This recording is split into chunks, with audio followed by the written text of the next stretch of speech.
বউ নাকি ভাগি গেছে। আল্লাহ বাঁচাইছে। আরে এখন মাইসের মুখ দেখাবে কেমনে? ইল্লাই মুখে গিয়েছে আর মুখে কি কেউ গোবর লেপি দিছে না যে মুখ গাইতে নাইতাম না। যার বউ ভাগি যায় কোনো বেড়া, তুমি কোনো বেড়াই না। নাই বেড়া না, আই বেড়ি। বিয়ে করবেন? আরে বিয়ে করবেন কবুল বলেন। আরাম দাদা, বউ ভাগি গেছে তার কোনো শরম নাই। তো শরম দিয়ে কিনতে ভাই, শরম করলে কি গরম ভাত জুটবো নি? আবার মহিমায় কথা কয়। বেকের কি বউ যায়নি, ভাগ্যবানের বউ যায়। আপনার ঘরে বউ আছে না, হিডি বাইট করি দেন। বউ আইব, বউ যাইব, বউ থাকবো, প্রকৃতির খেলা আই কিনতে। বড় বড় কথা কয়, নিজের কোনো কাম নাই। আরে বড় বড় কথা বউ গেছে আবার বড় বড় নাই, বড় বড় কথা বলতে যাও বাবু।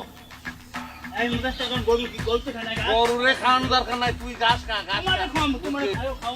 এরা মেলা দিন কিন্তু বুড়া মারি না। কি মনে করছ তুই? আমি আবার কথাটা বড় বড় একটা দূরে আবার আবার আও গরু মরি যাইব। যাও বাবু যাও।